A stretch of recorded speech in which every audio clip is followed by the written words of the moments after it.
عليكم يا غاليين، وكل سنة وانتم طيبين ورمضان كريم يا رب علينا وعلى حضراتكم وعلى الأمة الإسلامية. النهاردة بإذن الله هنعمل مع بعض الفرخة البلدي، وهنعملها في الفرن وهتستوي وهتبقى حلوة جدا والتتبيلة بسيطة جدا. يلا نسمي بسم الله ونقول يا غاليين هنبدأ نعمل ايه. انا عندي هنا غاليين خدت طماطمايه كبيره بشرتها، خدت البشر بتاعها وصفيت الميه بتاعتها، وبرده عندي بصلايه خدت البشر بتاعها وصفيت الميه بتاعتها، يعني دي عباره عن ميه بصل وميه طماطم.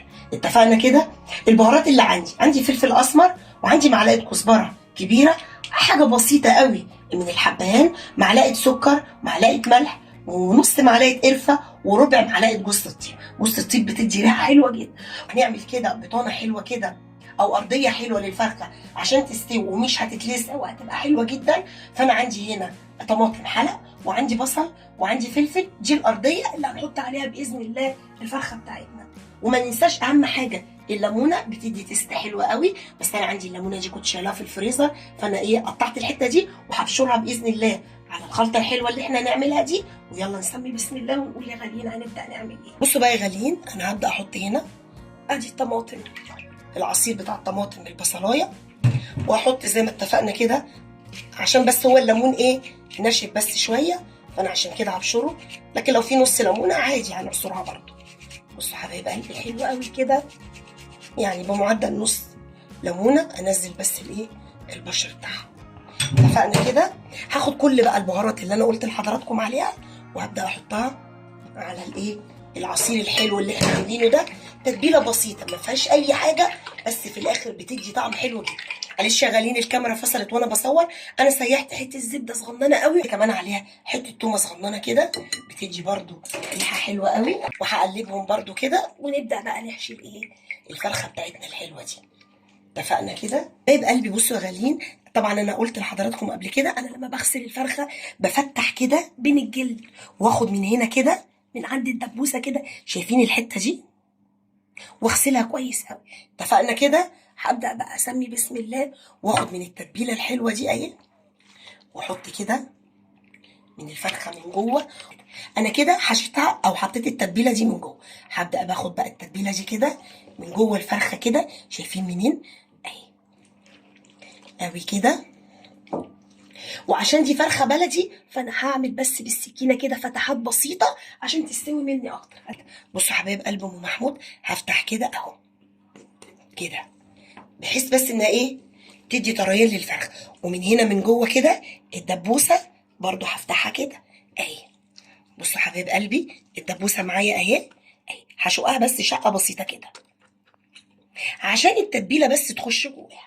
اتفقنا. وهاخد بقى كده اهو وادخل جوه هنا كده، وبرده هنا كده كده. انا تبلت الفرخه كلها بقى، ما تسيبوش ولا حته فيها، لان الحاجات ديت هي اللي بتساعد ان الفرخه تطلع معانا طريه خالص. اقلب برده كده كده. انا حشيتها من جوه، مش حشيتها، تبلتها يعني بالتتبيله الحلوه دي، وبرده من بره كده بس هي حلوه قوي كده. طب هنعمل ايه بقى تاني؟ وناخد الزعروره الحلوه دي كمان. هنعمل بقى كده ايه تاني يا ام محمود؟ اقول لكم يلا يا غاليين نشوف هنعمل ايه. بصوا حبايب قلب ام محمود، كل الخضار اللي انا قلت عليه اتفقنا ان احنا عايزين نعمله بطانه. نخلي الطماطم كده من تحت اكتر اهو، وبقيه الخضار بتاعنا من فوق. واكمل هنا برده كده طماطم كده، والبصل اهو كده. انا عملت بطانه للفرخه من تحت عمرها ما تتلسع مني ابدا. وعلى فكره انا مش هحط كمان عليها غير حبه ميه صغننين خالص ويكونوا دافيين. اتفقنا كده. البصلايه بقى الحلوه بتاعتي دي هحط برده شويه الفلفل اهو. هاخد بقى البصلايه دي هقول لكم انا هعمل فيها ايه. انا عندي هنا بقيه الحاجات اللي انا سقيت منها الفرخ، احط بقى عليهم البصلايه اللي انا بشرتها. اتفقنا كده. واحط عليها كمان بشر الطماطم اللي انا عملته. اتفقنا ان احنا مش عايزين نهدر اي حاجه اهي، وهي ملحها كده مظبوط قوي. خدنا بقى البهارات الحلوه دي كده، هحط منها شويه هنا اهي في الصينيه بتاعتنا كده، شويه صغننين كده في الصينيه بتاعتنا اهو بس. واجيب بقى الفرخه بتاعتنا، نحط بقى الفرخه بتاعتنا الحلوه دي اهي، وناخد بقى الخليط اللي احنا عملناه ده كده احنا هنحطه بقى من بره اهو. على الفرخه بتاعتنا كده.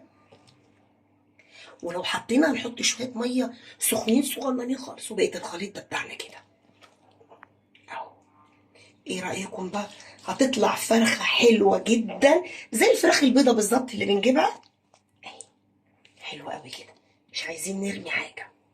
بس هحط بقى دلوقتي شويه ميه سخنين مش كتير قوي يا حبايب قلبي، هي كوبايه ميه كده، وهبدا بقى اوزعها هنا كده اهي في كل الجناب كده. مش حاجه عند الفرخه يعني، مش هحطها من عند الفرخه، بس هي حلوه قوي كده. شايفين كوبايه الميه قد ايه؟ هي كل دي السوائل اللي موجوده في الفرخه. الخضار دوت هينزل ميه مع البصل والطماطم، هتستوي وهتبقى زي الفل. حبايب قلبي انا هحطها في الفرن ومش هغطيها، واول ما تطلع من الفرن هوريها لحضرتك. حبايب قلبي ام محمود، ايه رايكم بقى في الفرخه بتاعتنا الحلوه دي؟ سواها جميل جدا. وايه رايكم بقى في التكات الحلوه دي؟ والخضار اللي تحت ده يتحط مع الرز طعمه حلو جدا. سنه وانتم طيبين يا حبايبي، واسيبكم باذن الله بقى كده، واشوفكم في الفيديو جديد. وقبل ما انهي الفيديو ما تنسونيش بقى في اللايكات الحلوه كده والكومنتات الجميله، ومع الف سلامه.